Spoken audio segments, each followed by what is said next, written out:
Hey, co-host Adrian here, and out of all the thousands of available podcasts, you're listening to this one because you love Evansville. Well, we obviously love Evansville too, but we can't tell these stories without the support of people like you. So before we get started with today's episode, we want to give you the opportunity to partner with our storytelling work here at For Evansville. Your donation will allow us to continue to share these unique stories about how people are working together to make Evansville a place where everyone can flourish. And the cool news is right now we have a $50,000 match, so any gift you give will be doubled. So help us complete the match before the end of the year by going to forevansville.org/podcast partner, or you can find the link in the show notes. Thanks for being For Evansville. Hey, welcome to the For Evansville podcast, a podcast about learning the needs and dreams of our city so that we can be not just in Evansville, but be for Evansville. My name is Jonathan. I'm here with Adrian, and our guest today is Phillip Boyd from the Evansville Rescue Mission. Adrian, do you want to introduce Phillip and tell us a little bit about him? Well, as you said, he's from the Evansville Rescue Mission. He's the senior case manager there, but also oversees OASIS, which is an addiction recovery program. And he is also a long-term recovery person himself. So I just want to hear that whole story, if you want to talk about how you went from being in recovery yourself to being kind of a case manager for people in recovery. Yeah, so thanks for having me. Glad to be here today. And first I'll say that, before the show started, we were talking about what brought me back to Evansville. Mm-hmm. And I was living in Florida, and to be honest, towards the end of my time there, I was not doing well. I was struggling. I was in the midst of an addiction, and it took me a few years to kind of come to terms with that and realize that was really the full extent of my problem, coming to acceptance with that. And when that happened, I reached out for help, and as many of us do, I turned to my family, and some of them were back in Evansville after having lived out of the country for 9 years on a little bitty island in the Caribbean. And I feel like that's a whole other story. It's an episode in itself. But fortunately for me, they were back stateside, and they were willing to help me when I needed it the most. And so the thing that I knew was to come back home, to where I had a solid support system, and, just to where that support was constant. And so I came back to Evansville, and my intention was to be here for about 6 months and to go through treatment and to get sober and to get kind of a grasp on things and a handle on life. And that's just not the way it went. I ended up spending another year and a half struggling, even worse so than I was initially and when I came back to Evansville. But I had to go through all those trials and tribulations to, hit rock bottom, as they say, in the rooms of recovery, and be willing to truly dedicate myself to making a dramatic change in my life. And that's what led me to the Evansville Rescue Mission. Because about 5 years ago, a little over 5 years ago, I ended up there briefly as a resident myself. And and that was after my last drug-related arrest, which I'm absolutely thankful for. I've actually reached out to the arresting officers and thanked them and followed up with them and kind of told them my story, and that's been pretty cool to be able to do that. But I bet that was fulfilling for them as well to hear that, because often they're there in somebody's like lowest points and lowest moments to be able to hear kind of the positive side of that. I bet was encouraging.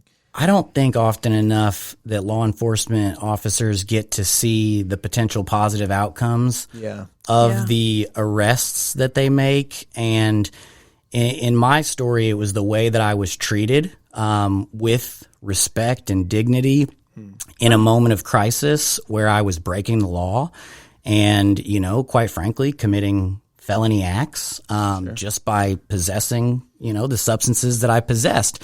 And they really went out of their way.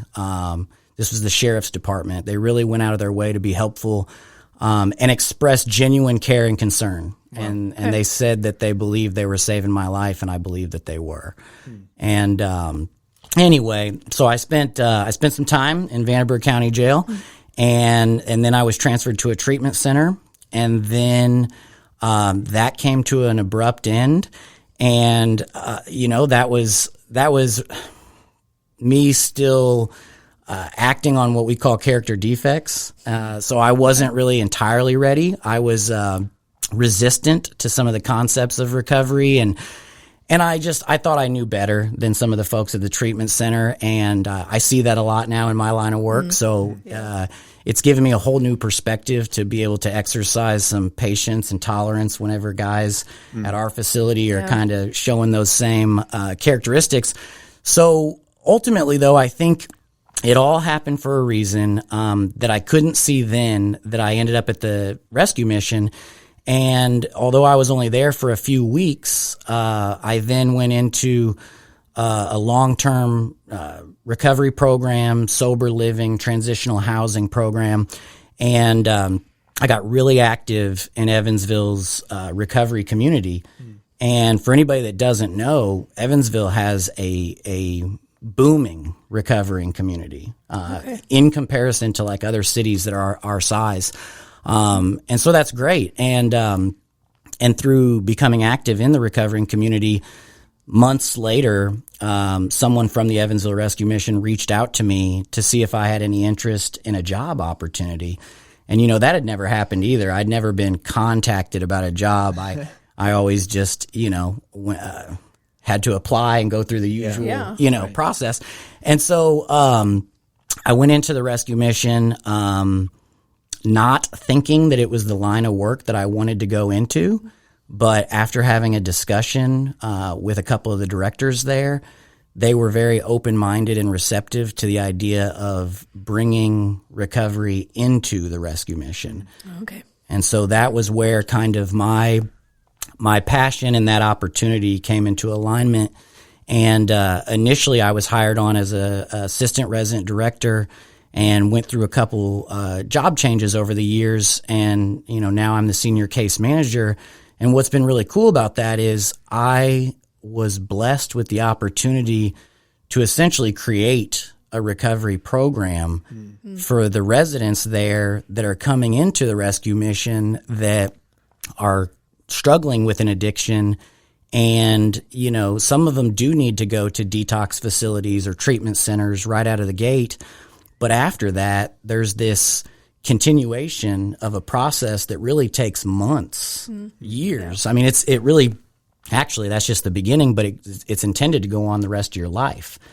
And I think that that's something that took me a while to grasp, and I think it takes most people a while to grasp that are trying to be in recovery. Sure. Yeah, people kind of hope for maybe like, I'll go into this recovery, I'll be in treatment for 6 months or maybe even a year, like a long-term thing, and then I'll be all better, right. And I won't have to worry about it anymore.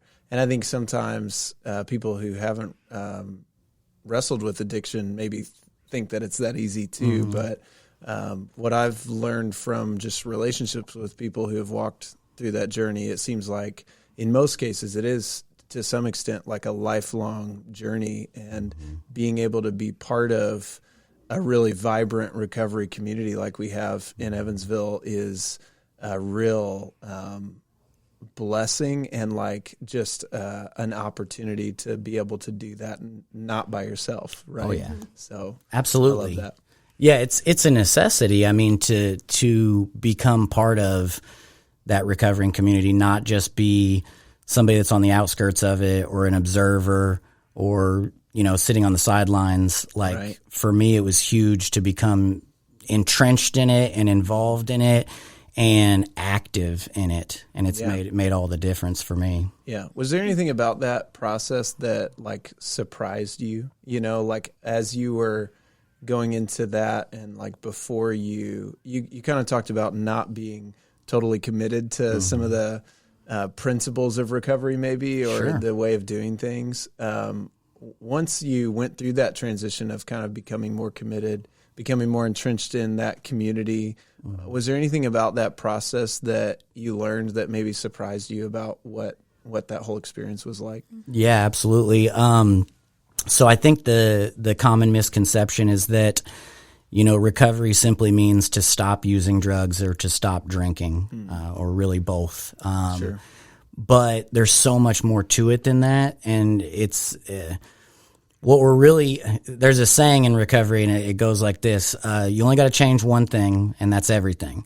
And, it's one of the many statements that annoys people when they first come into the rooms of recovery, myself included. But it's really true, because you got to start by changing your people, places, and things, your surroundings, the things that you were doing, the drinking and drugging included, of course. But after you move past that obvious change, there's a much deeper dive that you have to take. And it's taking a really hard look at yourself and analyzing and realizing and gaining a new perspective on the way that you've been approaching life, the way that you've been treating other people, the way that you've been treating yourself. We talked about, or I mentioned, character defects. Well, the way to combat those is through practicing spiritual principles. That's what we refer to it as. And that's really just things like being honest, being open-minded, being willing. A good friend of mine said that you're not working a solid recovery program unless you're being inconvenienced. And what that really means is that, we're willing to continue to do things even when we don't feel like it. Yeah. And a lot of that is service work, being willing to help others that are struggling with a similar addiction or the same addiction that I once was. Like today, I get to sponsor guys. And that means that I'm walking them through the process of working the steps, the 12 steps of recovery. But when I came into the rooms, there was somebody that was willing to work with me freely, no strings attached, no catch, he wasn't being compensated in any way that was obvious, right? But what he was doing was he was supporting his own recovery by being willing to help somebody who was new. And that's my sponsor, and I've kept the same sponsor now for 5 years. And it's a really cool process. Like, our relationship has changed so much, and now we're really, really close. He's been there for all the milestones in my life, and now I get to do that for other guys that are newer. Yeah, that's awesome. Well, before we even move on, I just want to congratulate you on, being in long-term recovery like that. I know that's a huge accomplishment, and for you to be in the role that you are, kind of helping others walk through that and recognizing like, oh, somebody was able to invest genuine care in me when I was really struggling, and to take that and to not just say like, oh, now I can take that and just kind of live my life, but to say, how can I invest that genuine care in other people? I think that's really awesome. So thank you. We're excited to have you on because of that and to be able to share that story. But I know we also want to kind of relate that to some of the bigger picture things in Evansville as well. So right, yeah, and I want to thank you for sharing your story with us as well.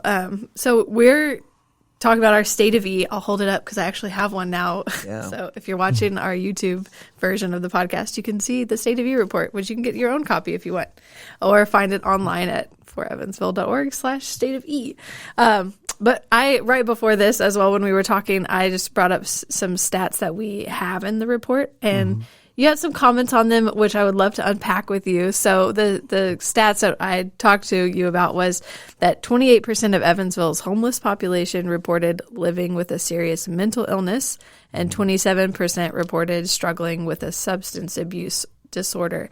And first, I guess the way you were talking, it seems like these are related. You're saying there's a mental unpacking that you have to do as well. So if you want to talk about either how those are related to one another and homelessness, like, do they all have a connection that you're finding?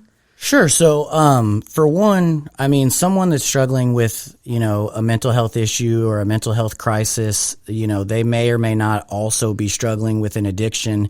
If they are struggling with both, we refer to it as, a co-occurring disorder or just a co-occurring situation.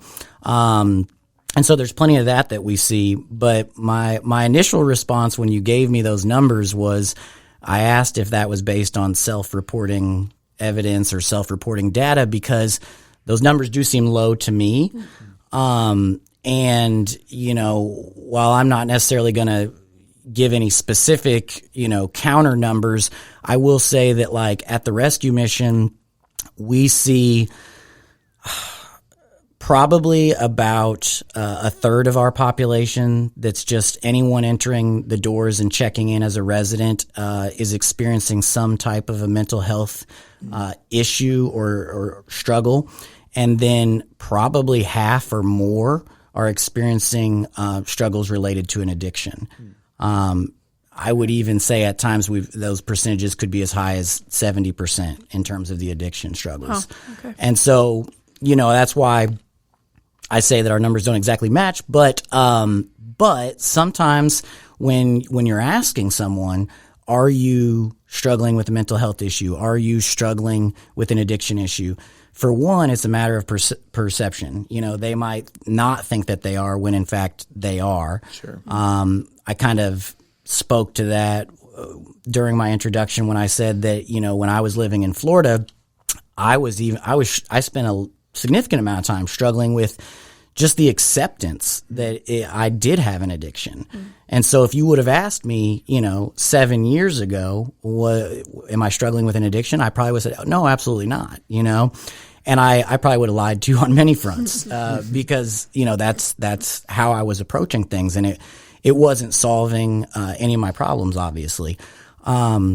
But the other thing is that I think a lot of times folks think that if they're honest about that they might not receive the same level of support, care, compassion, assistance, and there might even be some judgment from whoever's asking. Sure. And, so a lot of times they'll minimize or even just try to act like that issue doesn't exist when it does.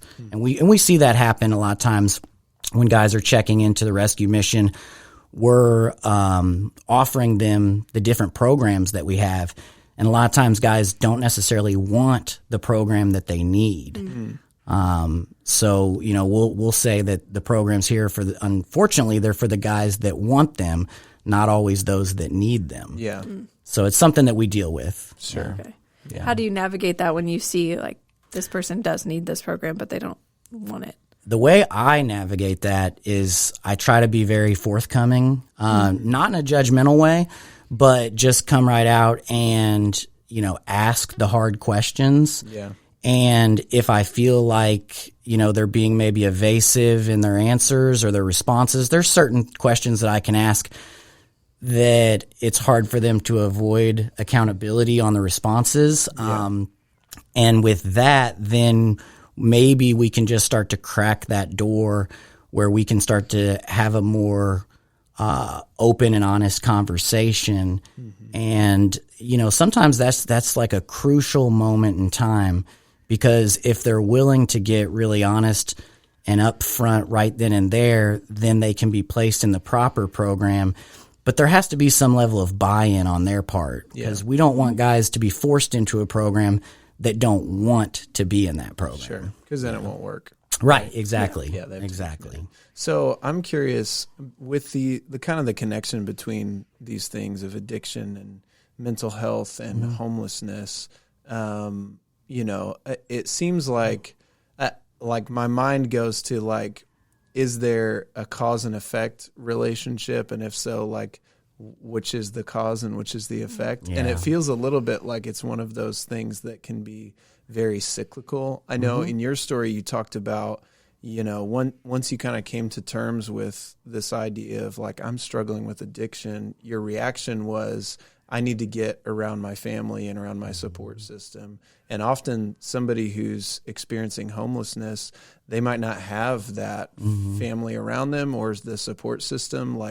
And so can you speak into that a little bit of like, Sure. Is it experiencing homelessness often? I mean, that in and of itself is an incredibly stressful and trying experience that to try to cope with that, I could see where that would lead to a lot of mental wellness challenges and potentially addiction. And I can also see how addiction can lead to difficulty maintaining a job and then eventually, to experiencing homelessness as well. So can you kind of speak to how in your experience of people's stories, those are connected to one another? And then from Rescue Mission's perspective, like what does it look like to help create some support system around a person who's in that situation and to help empower them towards success? Yeah, absolutely. And you nailed it, man. There's 100% cycles that are going on. Yeah. Whether it's someone that's experiencing mental health crisis or struggles, or an addiction or both, there's these unhealthy patterns of behavior that we see that are present. And so what we're trying to do, of course, is break that cycle. As far as answering the question, which one is the driving force that fuels the other, it can go either direction. Sure. Every situation is unique to the individual that's in it. And so I think that there's been plenty of people out there that have been living with a mental health disorder, and they've been coping with that through abusing substances.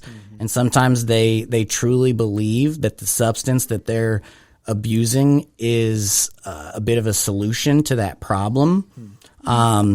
When of course it's not, it just fuels both in the opposite direction.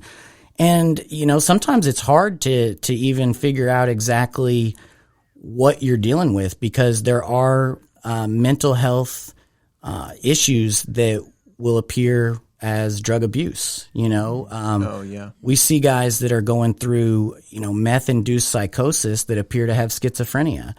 And sometimes it's the other way around. You think that there's a drug abuse going on, and it's actually a mental health crisis. Yeah. And so first and foremost, we've got to clear their system of any narcotics that are polluting that and that are creating maybe symptoms that aren't going to be there otherwise. And so if there's any drug abuse going on, detox and an initial stay and treatment is always a good starter on breaking that cycle. From there, and with that being said, we rely on our partnerships with a lot of other organizations and agencies in the city that are professionals in that area that we are not. And so that's places like Southwestern Behavioral Health, Stepping Stones, Now Counseling, Deaconess Crosspoint, Brentwood. I mean, we have a lot of organizations that work in those areas of detox and inpatient and, addressing mental health crisis and addiction crisis. And so we make a lot of referrals on the front end to places like that. And then what we see happen a lot is we get a cross referral coming back to us. And that's what we hope for, is that once that person has gone through a stay and detox and inpatient, they'll come back and they'll enter into like one of our long-term programs, which when I say long-term, I mean 6 to 9 months, upwards of it could be a year. And then even after that, after graduating one of those program tracks, we have guys as graduates that are living on property in transitional housing. And during that entire time, we're continuing to break the cycle. Sure. And we're doing that through developing healthy coping mechanisms and healthy coping skills and social support systems. And so a lot of that is introducing them into the recovery communities. Or in a mental health situation, it could be introducing them to the proper support system in terms of doctors, therapists, counselors. We have case managers like myself at the Rescue Mission, but we also need to rely on the professionals in the community to offer their services and their support. And a lot of times medications are completely necessary. So I kind of bounced around a lot there, but you gave me a mouthful to answer. So I hope I touched on everything a little bit. Yeah, I feel like we have about 4 podcasts that we could do with you. So when I was hearing you saying you refer people to organizations and then they do cross referrals back to you, it got me thinking, like, that's a lot of what our heart is behind at For Evansville is organizations working together to solve these big issues. And I was wondering if you guys as organizations that all kind of intersect or interact with each other, is there any talks or meetings on a higher level that you guys have together? Or is it just like, I know I can refer them to this program? Yeah. Oh, yeah. There are constant talks and meetings like that go on. Okay. We have at our facility what's called an interagency meeting where we kind of touch base with other agencies and organizations, and sometimes what that'll look like is going through our roster of residents and discussing individuals and kind of diving into their case and looking at who all's working with them, what are they doing with them, where are they at, what kind of progress is being made. And we have to kind of compare those notes to make sure that we're not, extending duplicate services and making our work harder than it needs to be, and that we're all working together in the best interest of that individual. We also have specific meetings with, targeted organizations for a specific agenda. And I'll make mention to one because it's kind of an exciting update for us. Just happened recently. We've been working with Southwestern Behavioral Health Services for quite some time now, and we've partnered with them in many different ways. But where we're at now is we've been approved as a clinical site for them. And so what that means is that they'll be able to offer their full kind of gamut of services under our roof, and we can, enroll our residents as clients of theirs through an initial assessment process, and then they will be able to have staff from Southwestern come into our facility and do things like facilitate group therapy, facilitate, individual therapy. We're talking about having a nurse practitioner, that's going to come in and going to check in on medications and things like that. So there's a lot of progress being made as far as that partnership goes. And it's been a long time coming, but something that we certainly need. And I think it's going to definitely improve both of our organizations' approaches to helping the same individuals, essentially. Yeah, I love that. That's because cool. It puts the person at the center of like finding solutions instead of the problem. Oftentimes organizations are specialized in meeting a particular type of need or addressing a particular type of problem. And that's really good because then they come up with like maybe the best solution to whatever that need is. But if it's detached from all of the other, challenges that a person might be experiencing, then it's easy for a person to stay stuck in that cycle of going through an addiction recovery program maybe, and then being released and then not having anywhere to go, not having a support system, not having, or on the other side, a person experiencing homelessness and also, facing an addiction, coming into a program where they've got housing for a while and then they establish some kind of stability for a while and a housing, situation, but then they're still wrestling with this addiction that, and so for different organizations to say, what does success look like for this person that we're helping, to serving and helping to help them move forward and realize their potential? How can we bring all of the different pieces together? So that is really exciting to hear that. And really cool. So. Absolutely. And the last thing I was going to say on that is I think that for us, what we're trying to do is kind of be a hub where we have a great facility. You know, we're the largest shelter in town, certainly the largest men's shelter in town. But aside from, you know, by definition being a homeless shelter, we really want to address the root issues that have created that homeless situation. And in order to do that, we've definitely recognized that, you know, we need to lean on our support systems, which are these you know, other agencies and organizations that are doing great work that, you know, we wouldn't be capable of doing it all, you know, just purely by staffing that amount of people. But what we can do is we can open our doors and we can invite these other organizations and agencies in and bring them to the table and have these discussions about a particular individual and work together collaboratively to really address everything that's going on.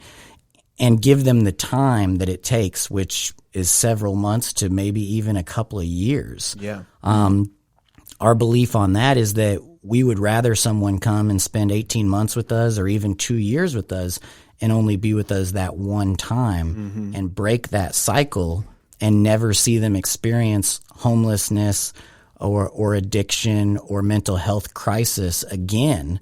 And learn to live with those things, and get to the place where they're flourishing still, or able to flourish, I should say. Yeah. And so, I mean, that's the goal of our programming, and that's the goal of our organization. Yeah. Yeah. So you mentioned earlier that Evansville has a support system, a recovery system that's booming, or even better than most surrounding places. Do you know why, or is it because? Do you think it's because of the people in these organizations, their heart for this recovery, or because of the good programs there are? What do you think attributes to that? I think it's definitely a collective thing. I mean, we have a lot of great organizations doing great work in the city of Evansville. There's a lot of 12-step meetings throughout the city. I mean, there's hundreds. I have all the meeting sheets and I give them to all the guys that join in our recovery program, and there's hundreds of meetings to choose from in our tri-state area. And so for a city of our size, I think, you know, if you compare that to other cities our size, we have way more. And we have hundreds, if thousands of individuals that are active in their recovery that are going to these meetings and helping the new people and reaching their hands out and introducing them into the world of recovery and walking them through, you know, that process. And it takes all of those things. So, you know, it's a collective effort. And I've heard from other people who have left Evansville and moved to even larger cities that the recovery just doesn't compare, and then they've come back. Yeah. And so, you know, I'm given that information kind of secondhand, but I take their word for it because, yeah. Well, I want to, so something that you said in your personal story at the beginning of this podcast, you were talking about how that interaction, even with the officers who arrested you, and you talked about going back and thanking them so that they could have an opportunity to see the potential, you know, whenever they're in that moment of making an arrest, encountering somebody at a low point, that they could see the potential that's in that person. I think that's such a valuable thing for our community as a whole, to be able to see that potential. But also, whenever we think about, you know, at For Evansville, we talk a lot about this idea of creating a community where everyone can flourish, or pursuing the flourishing of our city. And I think there's something to that, being able to see the potential in people, even when they're going through a really difficult challenge, or even when they're at a low point. So could you speak to maybe, like, when you think about this work of addiction recovery and creating a support system around people who are experiencing homelessness, like, how does that mentality of recognizing the potential in people and stepping into those spaces, how does that have an opportunity to contribute to the flourishing of our city? Like if everybody adopted that mentality, if everybody saw that potential, what do you think it would do for Evansville, and how could that move us closer to being the type of city where everyone can flourish? What could that look like? First of all, I love that question. I really do. I love that you brought that up because I think that that's something that I don't always think about enough. I don't think that most people always think about enough. And what I mean by that is, like, in our everyday lives, you don't necessarily have to work in, the social services field. You could just be the average person going on, throughout your business in the city of Evansville, and you see somebody that's struggling with homelessness, with addiction, with a mental health crisis. And, though they're often not pleasant situations, right? Yeah. And we kind of are inclined to either avoid them or want to mind our own business and not get involved, or if we are involved, whether that's, being law enforcement or someone in my line of work, some of those situations can be really frustrating and trying. And what I've gotten, out of my personal experience is that that's the moment when we can actually make probably some of the most significant impact if we're willing to be patient and to be tolerant and to be understanding and compassionate and caring, even when an individual is being very, very difficult, argumentative, even violent sometimes, Sure. And that's when they're at that lowest low point. They're in a point of desperation, and that's when the best intervention can occur. And for me, that was a conversation with a sheriff sitting on the curb outside of a gas station where I was about to be arrested. But it could be with somebody in a grocery store or a gas station or anywhere. Somebody that you just see outside the library or wherever. Yeah. And being willing to take some assertive actions, have a difficult conversation, reach out for help, do something to help that individual and show them that you genuinely care. We get to do it at the rescue mission daily, and it's part of what makes the work so rewarding and sometimes challenging too. Yeah.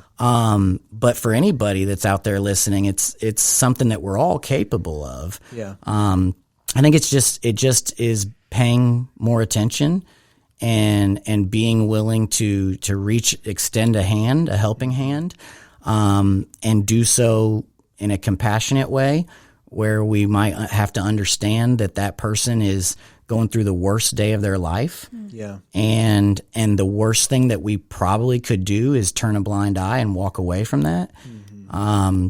And maybe the best thing that we could do sometimes is calling 911, requesting a CIT officer. Explain what that is. Sure. CIT. I mean, a CIT officer is someone who's trained for crisis intervention. Mm-hmm. And so if you see something going on that's not necessarily somebody breaking the law, sure, but you are concerned for that person's well-being, any citizen can reach out and call and request a CIT officer and be willing to explain what the situation is. And so, for every person that's flourishing in this city, there was probably somebody that had to go through something similar to that, like myself, to get to where they hopefully are today, which is in a much better place. Yeah. So that's really good. Yeah. And I like that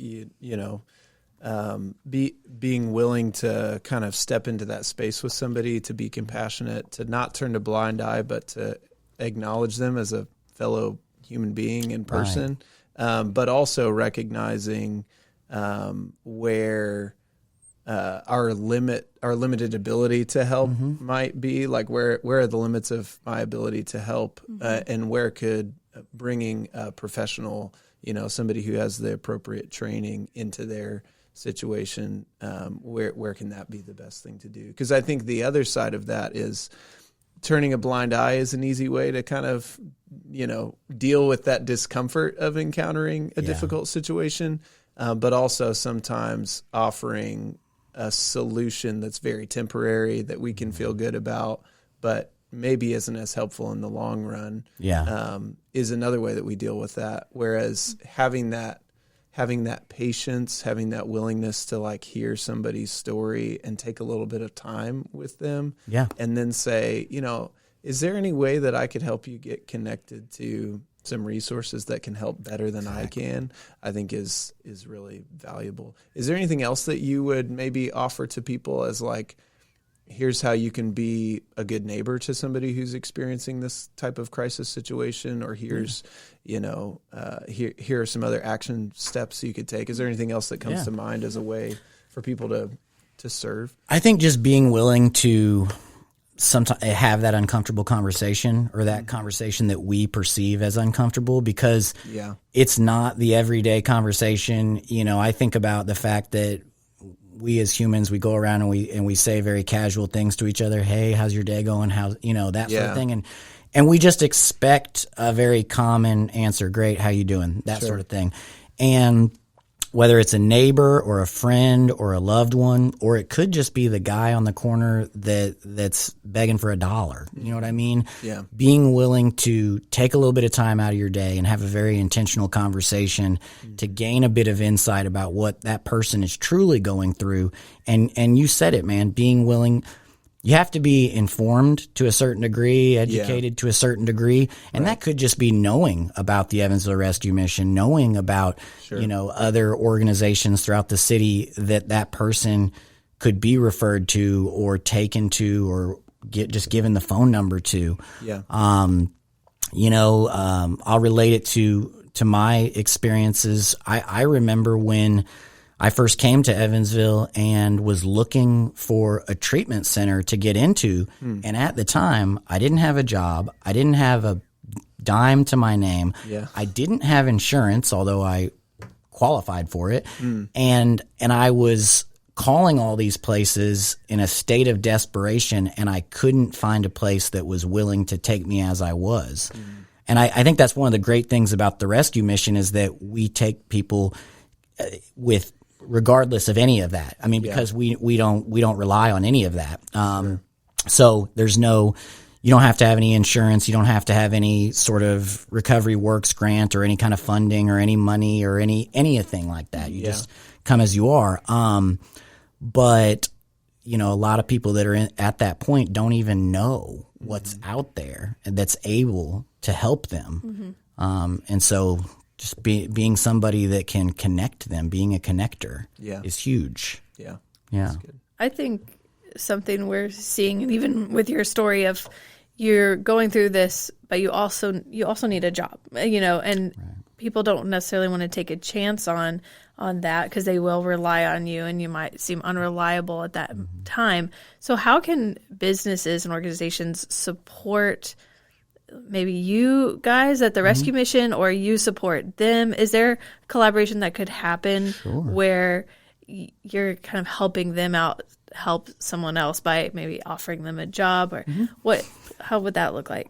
So we're pretty intentional at the rescue mission when it comes to like referrals for employment opportunities, because the way we see it, and this is just through experience, is that we've learned that guys need to spend or people need to spend a significant amount of time working on themselves first. The job is not necessarily the solution to all their problems, right? Yeah. They're homeless, or they need a source of income eventually. But there's other things, other work that needs to be done first. And so if if there's an organization out there that's looking for employment opportunities and wants to help people in that situation, the best thing they could probably do would be reach out to the staff at the rescue mission and just begin a dialogue and have a conversation with, our connections case manager or our program director or myself about how to come on board, as, a partner or just a referral, an organization that we refer folks to whenever they're ready for that job. And we can kind of be the middleman and facilitate that, and connect them whenever the time is right. And so that's, one of the things that comes to mind. Also, I was thinking about this on my way over. No matter what line of work you're in, in the city of Evansville, there's probably something, a skill you possess, a talent you possess, an experience that would be valuable to the rescue mission. Mm-hmm. And that could be from a volunteer standpoint. That could be getting involved in programming to teach a class. We have a lot of volunteers that help teach classes. Mm. Right now, we offer 36 classes at the rescue mission. Wow. It's a lot more than we ever have before. And we have a lot of volunteers that are really dedicated that come in. And so if you're interested in getting involved, reaching out to our volunteer coordinator and just seeing what that might look like. It's a lot more than just helping serve a meal, although we need that too. And, there's just so many different kind of ways and capacities that you could get involved in our organization. Yeah. Could you list just a few of the classes just so people can kind of get their wheels turning? Sure. So we have a lot of classes that obviously are geared towards recovery. Mm-hmm. So I'm not the only person that teaches them. We have other staff members. We also have volunteers in the community that are in recovery that are coming in and helping with those classes. We have classes that are geared towards spiritual growth. We're a Christian organization, so we have a lot of classes and Bible studies that are along those lines. Mm-hmm. We have life skills classes that are dealing with everyday things in lives, financial management, things like anger management or healthy relationships, getting away from toxic relationships and into healthy relationships. We have a 12-step yoga class that's led by an awesome volunteer that has done that, has worked for treatment centers, but she's coming in and volunteering her time to work with our guys and doing yoga with them. So that's pretty cool. That's cool. We have an art class. We have a music appreciation class. We have, so many different. That's great. Quite a few different topics. And the thing is, if you're thinking of something that I didn't mention, we're probably open-minded and receptive to it if it serves to benefit our guys or bring them to that place where they're flourishing. Yeah. Right. Yeah, I love that because that's such a good picture of something that a message that I guess we regularly kind of advocate for, which is everybody has kind of unique talents and opportunities to contribute to the well-being of our city and the well-being of their neighbors, people in our city. And so that's such a good picture of, all of these different opportunities, whatever skill set you have, whatever you're passionate about, there's an opportunity to leverage that in a way that's going to help somebody else flourish and can contribute to the flourishing of our city. So absolutely. I love that. But thanks so much, Phillip, for coming on and sharing your story, sharing about the work that you do. If you're listening to this and you want to learn more about any of the topics that we talked about, a lot of it is in our State of E report, which Adrian mentioned. You can download it forevansville.org/State of E. And then if you have any questions about addiction recovery or, homelessness that we didn't address in today's conversation, reach out to us via email through connect@forevansville.org or on social media. Instagram, Facebook, and now TikTok. At For Evansville. And we would love to, we're not the experts on any of those topics, but we would love to pass those questions along to Phillip and maybe make connections if you're interested in learning more about the work that they're doing or any of their partners are doing. So, reach out to us. Thanks again, thank you. Thanks for having sharing me. your story. Appreciate it.